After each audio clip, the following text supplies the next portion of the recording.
Welcome to our channel. Senior journalist Damu Balaji మనతో పాటు ఉన్నారు. కొన్ని విషయాలను అడిగి తెలుస్తుంది సార్. ఏపీ సార్, తమిళనాడులో త్రిష ఇప్పుడు హాట్ టాపిక్గా ఉంది. ఎందుకంటే ప్రచారం మొదలుకొని సీఎం అయ్యే వరకు కూడా తన సందడి చాలా ఎఫెక్టివ్గా కనిపించింది. చాలా మంది కూడా ఈరోజు ఆమెను ట్రోల్ చేస్తున్నారు.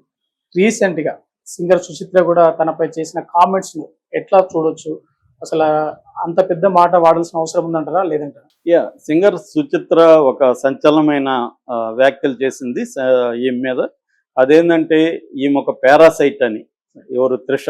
పారాసైట్ అంటే పరాన్నజీవి, వేరే వాళ్ళ మీద బతికే జీవుల్ని పరాన్నజీవులు అంటారు. అంటే సొంతంగా మనం కష్టపడి మనం బతకకుండా వేరే వాళ్ళ కష్టం మీద పడి బతికే వాళ్ళని పరాన్నజీవులు అని అంటారు. అందరికి తెలుసు అది పారాసైట్. సో త్రిష ఒక పారాసైటు. విజయ్, త్రిష అంటే నాకు ఇష్టం లేదు, విజయ్ అంటే నాకు ఇష్టం. విజయ్ సక్సెస్ అయిన వాళ్ళ జీవితాల్లోకి ఇలాంటి పారాసైట్లు వస్తారు. కనీసం వాళ్ళ భార్య బిడ్డలను చూసి కూడా నీకు జాలి లేదా? ఇలాగ చాలా హార్ష్గా ఆమె కామెంట్లు చేసింది. మామూలుగా త్రిష మీద ఈమె గతంలో కూడా 2017లో సుచి లీక్స్ పేరుతో త్రిష మీద, తర్వాత రానా, త్రిష, ధనుష్ ఇలాంటి వాళ్ళ మీద అంతా కూడా ఇప్పుడు అనిరుద్ధు వీళ్ళ ఫోటోలు అంతా కూడా లీక్ చేసింది ఈమె. సుచి లీక్స్ అని అప్పట్లో సంచలనం అయింది 2017లో. ఇవన్నీ అయ్యి ఈమె మీద చాలా వ్యతిరేకత వచ్చింది. వాళ్ళ పర్సనల్ జీవితం. ఇప్పుడు మన ఇద్దరం ఎక్కడో ఫోటోలు తీసుకుంటే దాన్ని లీక్ చేసే అధికారం ఈమెకేముంటుంది? వాళ్ళు అడల్ట్స్, వాళ్ళు సరదాగా ఎక్కడో మందు కొట్టావు పార్టీలోనో వాళ్ళు హగ్గులు చేసుకున్నారు, అంతకంటే అక్కడేమీ లేదు. ముద్దులు పెట్టుకోవచ్చు, హగ్గులు చేసుకోవచ్చు సరదాగా. అది వాళ్ళ వ్యవహారం, ఈమెకేం సంబంధం? ఈమె దాన్ని బయట పెట్టి గందరగోళం చేస్తే ఈమెకి వ్యతిరేకత వచ్చింది. ఆ వ్యతిరేకత నుంచి అది నేను చేయలేదు, నాది హ్యాక్ అయింది ఏదో అని తప్పించుకోవడానికి ట్రై చేసింది. ఆ క్రమంలో వీళ్ళ భర్త కార్తిక్ కుమార్ అని, భర్తతో కూడా విభేదాలు వచ్చి విడిపోయారు. ఎవరు? ఈ సుచిత్ర. దాని తర్వాత ఈమెకి పాటల ఛాన్స్ కూడా రాలేదు. ఆల్రెడీ అంతకుముందు సింగం, బిజినెస్ మ్యాన్ ఇలాంటి సినిమాల్లో, ప్రతి సినిమాల్లో కూడా పాడింది. ఎప్పుడైతే ఈ సుచి లీక్స్ లీక్ అయిందో ఈమెకి ఛాన్సులు కూడా రాలేదు. దాంతో ఫ్రస్ట్రేషన్ పెరిగిపోయింది. ఫ్రస్ట్రేషన్ పెరిగిపోయి మళ్ళీ కామ్గా ఉన్నది కొద్ది రోజులు. మళ్ళీ ఇప్పుడు విజయ్ ఇది పబ్లిసిటీ వస్తుంది ఈ టాపిక్ మళ్ళీ అని త్రిష మీద పడింది. నిజానికి ఆమె చెప్పిన దాంట్లో వాస్తవం ఉందా? నిజంగానే త్రిష పారాసైటా? విజయ్ గెలిచాడు కాబట్టి వచ్చిందా? అసలు త్రిషకి విజయ్కి 5 సినిమాల సంబంధం ఉంది. గిల్లీ అనే సినిమాలో ఫస్ట్, గిల్లీ అంటే ఒక్కటి రీమేక్, అప్పటి నుంచి వాళ్ళిద్దరు కలిసి చేస్తున్నారు. వీళ్ళ భార్య వేసిన అఫిడవిట్లో కూడా, అంటే అక్కడ పిటిషన్లో కూడా, చెంగల్పట్టు ఫ్యామిలీ కోర్టులో వేసిన దాంట్లో కూడా 2021 నుంచి నా భర్తకి ఒక యాక్ట్రెస్తో సంబంధం ఉందనేది వేసింది. అంటే వీళ్ళిద్దరికీ 2021 నుంచి సంబంధం ఉంది. ఇప్పుడు రాలేదు త్రిష, అతను సీఎం అయినాక రాలే. ఎప్పటి నుంచో వాళ్ళిద్దరూ ఒకటిగా ఉన్నారు. అంటే గత 6-7 ఏళ్లకు ముందు నుంచే భార్యకి విజయ్కి సంబంధాలు లేవు. లీగల్గా విడాకులు రాలేదు తప్ప వాళ్ళిద్దరికి లేవు. లేకపోవడానికి ఆమె వైపు నుంచి ఆమె సంగీత చెప్పిన కారణం ఏంటంటే, నా భర్త ఒక అఫేర్ పెట్టుకున్నాడు, నన్ను నెగ్లెక్ట్ చేస్తున్నాడు, నా పట్ల క్రూయాలిటీ చూపిస్తున్నాడు. ఫిడిలిటీ అండ్ క్రూయాలిటీ 2 కారణాలు ఆమె చెప్పింది. ఫిడిలిటీ అంటే విశ్వాసంగా లేకపోవడం, లాయల్గా లేకపోవడాన్ని ఫిడిలిటీ అంటారు. రెండవది క్రూయాలిటీ అంటే విడాకులు కారణం చెప్పాలి కదా. ఇద్దరు కలిసి విడాకులు వేస్తే కాన్సెన్సువల్ డైవర్స్, ఇద్దరు కలిసి వేస్తే ఒక పద్ధతి. ఒకరే డైవర్స్ కావాలన్నప్పుడు కారణాలు చెప్పాలి. అలాగే ఆమె కారణాలు ఏం చెప్పింది? ఈ 2 కారణాలు చెప్పింది, ఫిడిలిటీ అండ్ క్రూయాలిటీ అని. సో అంటే ఆమె చెప్పిన దాని ప్రకారం కూడా విజయ్కి త్రిషకి అఫేరు 2021 నుంచి నడుస్తున్నట్టు. సో అప్పటికి విజయ్ పార్టీ కూడా పెట్టలేదు. పార్టీ పెట్టే ఆలోచన కూడా అప్పటికి ఏం లేదు అతనికి. సో అతను ఒక మామూలు హీరోలలో హీరో. కొన్ని సినిమాలు ఫ్లాప్, కొన్ని సినిమాలు హిట్. త్రిష ఏమన్నా జూనియర్ ఆర్టిస్ట్గా ఉందా? త్రిష కూడా ఇవాళ త్రిషకి ఇందాకే వార్త వచ్చింది, 12 crores ఆఫర్ చేశారని రెమ్యునరేషన్. ఆమెకి యావరేజ్లోనే 8 crores వరకు రెమ్యునరేషన్ ఉంది ఒక సినిమాకి ఇప్పుడు. సో ఆమెమి ఎక్కడో ప్లాట్ఫామ్ మీద గుడిసెలో బతికి ఇతను విజయం మీద ఆధారపడి పరాన్నజీవి కాదు. త్రిష కూడా సక్సెస్ఫుల్ హీరోయిన్, అది కూడా సుదీర్ఘకాలం ఉంటున్న హీరోయిన్. ఆమె 40 ఏళ్ళు ఇప్పుడు ఆమెకి. 40 ఏళ్ళకు కూడా 12 కోట్లు తీసుకునే డిమాండ్ ఉంది. అంత డిమాండ్ ఉందంటే ఆమె సక్సెస్ఫుల్గా ఉన్నట్టే కదా త్రిష. సో అలాంటి అప్పుడు త్రిష పోయి విజయ్ సక్సెస్ మీద బతకాలని అవసరం ఉంది.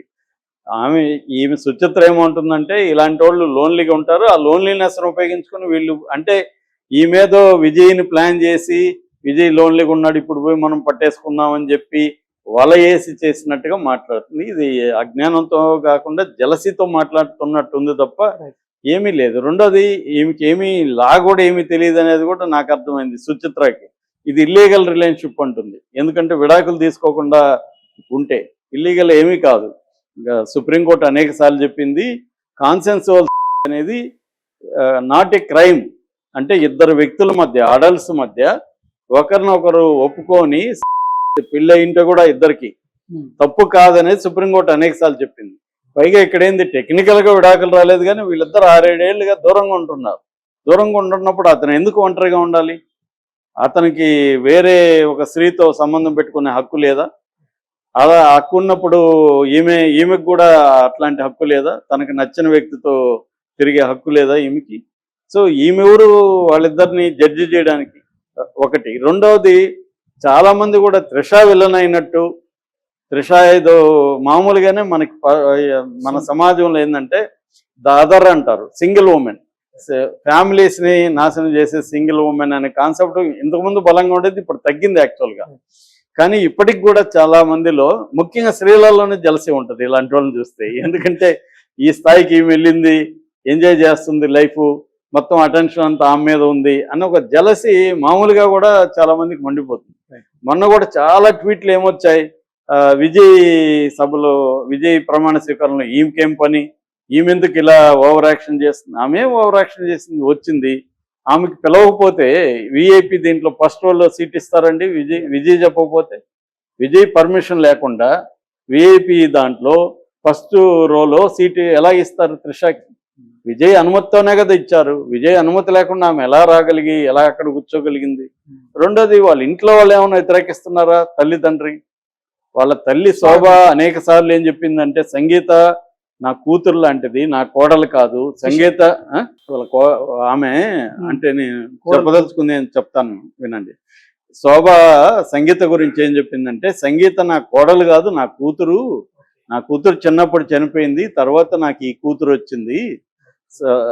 నాకు ప్రపంచం అంతా వెతికినా కూడా సంగీత లాంటి కూతురు దొరకదు అని అంత గొప్పగా సంగీతం గురించి చెప్పిందే ఎవరు? శోభ. అలాంటి ఆవిడ త్రిషాని ఎందుకు యాక్సెప్ట్ చేస్తుందండి? సంగీతం మీద అంత ప్రేమ ఉంది కదా ఆమెకి. అలాంటి ఆవిడ త్రిషాని ఎందుకు యాక్సెప్ట్ చేసింది? ఎందుకు యాక్సెప్ట్ చేసిందని నేను ఎలా చెప్తున్నానంటే, మొన్న ఓపెన్గా ఆమె వచ్చి హగ్ చేసుకుంది త్రిషాని. ఎక్కడ ఒక నెగిటివ్గా మాట్లాడట్లేదు. ఇన్ని ఇంటర్వ్యూలు ఇస్తున్నారు భార్యాభర్త, విజయ్ వాళ్ళ తల్లిదండ్రులు, ఎక్కడ త్రిష గురించి ఒక నెగిటివ్గా చెప్పట్లేదు.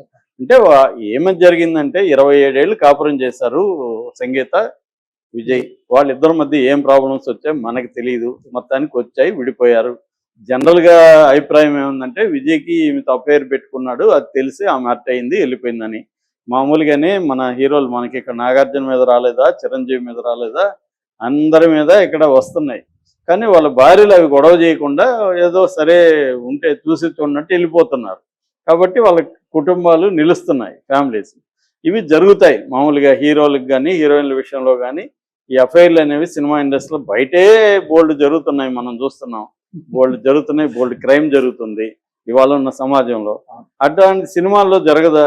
జరిగినప్పుడు వాళ్ళ భార్యలు దాన్ని యాక్సెప్ట్ చేయకపోతే అది వాళ్ళ ప్రాబ్లం, చేయలేదు. సో ఆమె విడిపోయింది, ఆమెదేమీ తప్పు లేదు. ఆమె ఎక్స్పెక్ట్ చేసింది విజయ్ నాతోనే ఉండాలని, నేను విజయ్తోనే ఉండాలని ఆమె అనుకున్నది.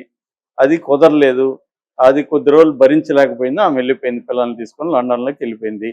ఇప్పుడు విజయ్ ఏం చేయాలి? ఆమెకి సెక్యూరిటీకి డబ్బులు ఇవ్వాలి, పిల్లలకి తను కూడా కేర్ తీసుకోవాలి, విడాకులు ఇచ్చేయాలి. ఇది విజయ్ చేయాలని పని. అది మరి వాళ్ళకి మధ్య ఏం జరిగిందో విడాకులు అయితే కేసు ఉంది. సో ఇప్పుడు విజయ్ తనకి మరి ఆమెతో లేనప్పుడు వేరే వాళ్ళతో ఉంటే తప్పేముంది? ఆమె ఏమన్నా వచ్చి పబ్లిక్గా పెట్టిందా, లేకపోతే సుచిత్రగా చెప్పిందా? అట్లాగే పిల్లలు మరి ఎందుకు రాలేదు పిల్లలు అంటే, పిల్లలు తల్లి వైపు ఉన్నారు. విజయ్ పిల్లలు విజయ్ ప్రమాణ స్వీకారం చేస్తుంటే కూడా రాలేదు. సరే భార్య రాలేదంటే పిల్లలు రాకపోవడం అనేది అందరికి బాధ కలిగించింది. కానీ అది వాళ్ళ ఫ్యామిలీలో ఉండే వ్యవహారం, దానికి మనం ఏం చేయగలం? వాళ్ళు తల్లితో ఉండదలుచుకున్నారు, తల్లికి పెయిన్ అయింది, తల్లికి పెయిన్ కారణం విజయ్ తండ్రి, కాబట్టి మేము తల్లితోనే ఉంటామని ఆ పిల్లలు decide. That is great thing actually. చాలా మంది అది కూడా రాశారు. అంటే మదర్స్ డే రోజు విజయ్ ఏమో తన తల్లికి గొప్ప గిఫ్ట్ ఇచ్చాడు, వాళ్ళు కూడా కొడుకులు కూడా, కొడుకు కూతురు కూడా తమ తల్లికి నిలబడ్డారు అండగా మదర్స్ డే రోజు అని చెప్పారు. అది కరెక్టే అది. సో ఎవరి పాయింట్ ఆఫ్ వ్యూలో వాళ్ళు కరెక్ట్. మనం ఎవడండి జడ్జి చేయడానికి వాళ్ళ ఫ్యామిలీలోకి వెళ్ళి. సుచిత్రకి ఏం పని అంటే, పైగా ఈమెను వెళ్ళానంటే అతనికి ఏమి, అతను పనికిమాలినోడా విజయ్? అంటే ఎవరు వల వేస్తే వల్ల పడిపోతాడా? అట్లాంటి పడిపోవడే సీఎం స్థాయికి ఎలా వెళ్ళాడండి? అంత విజ్ఞత లేకుండా, అంత నాలెడ్జ్ లేకుండా ఎవరో ఒక ఆవిడ వచ్చి వల వేస్తుంటే తెలియదు అతనికి ఈమె వల వేస్తుందా, నిజంగా జనైన ప్రేమ అని తెలియదా? సో ఇదంతా ఏంటంటే విజయ్ని కూడా అవమానించడం. ఈ సుచిత్ర, ఈమె సుచిత్రకి మెచ్యూరిటీ లేదనేది అర్థమవుతుంది, జలసి ఉందని అర్థమవుతుంది తప్ప ఇక్కడ త్రిష విలన్ కాదు. త్రిష విజయ్ ఇద్దరు కూడా ఒకరికొకరు నచ్చి, వాళ్ళు ఈ వయసులో ఈ రేంజ్లో ఎవరు కూడా ఇన్పెచ్యువేషన్తో పడిపోరండి. ఈ ఏజ్లో అతనికి 51, 52, ఈమెకి 40+. ఇలాంటి ఏజ్ గ్రూప్లో వాళ్ళకి ఓన్లీ సెక్స్ అట్రాక్షన్ ప్రధానంగా ఉండదు, కంపానియన్షిప్, ఒకరికొకరు తోడుగా నిలబడదాము జీవితంలో అనే ఒక యాంగిల్తోనే వాళ్ళు నిర్ణయాలు తీసుకుంటారు. ఆ జ్ఞానం కూడా ఈమెకి లేకుండా పరాన్నజీవి అని చెప్తే ఈమె క్యారెక్టర్ బయటకు వచ్చింది తప్ప త్రిషకు జరిగే నష్టం ఏమీ లేదు. కానీ ఇక్కడ సుచరితకు సంబంధించి కూడా పబ్లిసిటీ విపరీతంగా పెరిగేందుకు అవకాశం ఉంది. పబ్లిసిటీ కోసం ఏం జరగదు, నెగిటివ్ పబ్లిసిటీ. ఒక్కోసారి నెగిటివ్ వల్ల చెడ్డే జరుగుతుంది. ఆమెకేమి ఛాన్సులు వచ్చేసి అరే సుచిత్ర పిలవండ్రా, సుచిత్రకి సాంగ్స్ ఇవ్వండి అని ఎవడు ఉండవు. అదే అందరూ కాబట్టి ఫ్రస్ట్రేషన్ ఆమెకి అంతే. మొదటి నుండి తను చేసిన పబ్లిసిటీ వల్ల తనకే నెగిటివ్ అయింది తప్ప పాజిటివ్ ఏం లేదు, కానీ ఫ్రస్ట్రేషన్ లో ఆమె చేస్తారు. Thank you sir.